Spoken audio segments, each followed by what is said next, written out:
one of the juiciest poses in the Yin Yoga lexicon is a pose known as the saddle. Now there's a number of different ways to get into it.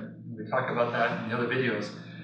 But it depends on your range of motion. The first thing you want to check in saddle is to see if this pose is available. And that means you got to check how your ankles feel and how your kneecaps feel. This can be a wonderful stress for both these areas, but if it's too much, some options are to sit up on something, perhaps strapping a block on top of a cushion and have them between your feet. Now there's less pressure on the ankles, you're a little bit higher up, there's less stress on the kneecaps. You can also help bring a bit of space into the knee by using a bit of strap at the back of each knee. So if you have the luxury of having 2 straps, just fold a few layers, but keep it balanced so you've got the same amount of thickness at the back of each knee, behind the knee, and then folding back, just bringing a bit of space into the knee.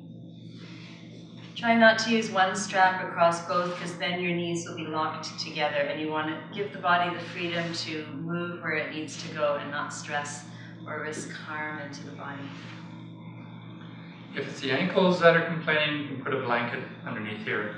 Or if you don't have a blanket, some toweling or even rolled up socks. Something underneath the ankles to just provide a bit of support. So a lot of people can't make their ankles go completely flat 180 degrees. The other thing you can do is to support the toes as well as lifting the ankle. So if you have a blanket, have a bit of the blanket that's a bit higher, so the toes are lower down than the ankle. And that will give some relief there. That can also apply in any of the low lunges with the back foot, although there's not as much pressure, say, in the dragon or the swan, as there is here in the saddle. So now that you've decided what to do about your feet and positioning, it's time to start going backwards. Now, a lot of people just come to laying on their hands, and this is good enough. If you're feeling the stress here, you hang out here. But if you can go a bit further, if you can get almost to your elbows, then you're at the state where you might want to have some support. So in my case, I'm just coming to the elbows here. I'm not quite on the ground, so again, the muscles are working here to help support me. I have to keep the head up as well. But as Dan will show, if you put a bolster lengthwise along the spine, and you start to recline, now you can relax here. Now Dan has used both a block and a bolster as an incline to help her come up. You could also put 2 bolsters on top of each other, then as you open up, maybe go to 1 bolster. And if you're not able to get as low as 1 bolster or 2 bolsters, you could lean your bolster against the wall and just come back very slightly, but have the support of the wall behind your bolster. You might be able to come lower down, and you can always change your props as you hold the pose over time. In this case, you can see how Diana's head is now resting on the bolster as well. For some people, they might have a block under their head, they might need just a little bit more extra support here. Making sure it's not too much. In this case, she's used a blanket, which is nice because sometimes a block here would be a bit too much and the head is too flexed. So here she can really relax and be comfortable. Another deeper version of this is to have the arms over your head. But for some people, if that feels like their arms are kind of just hanging in space, you can support the arms as well, especially if you get any tingling feeling in the fingers. You might want to lift the arms up a little bit further.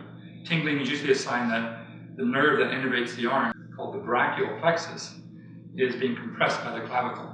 So by bringing the arms up a bit, you avoid that compression of the nerve.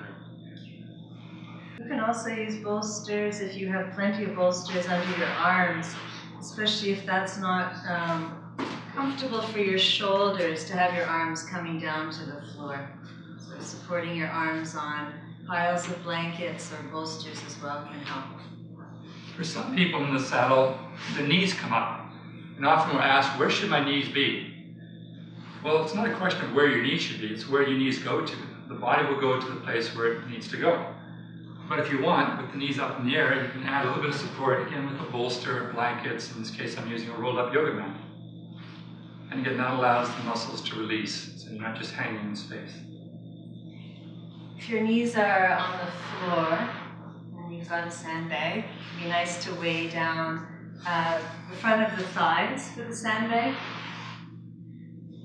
And it can also feel nice on the belly, So you can play with where you place the sandbag.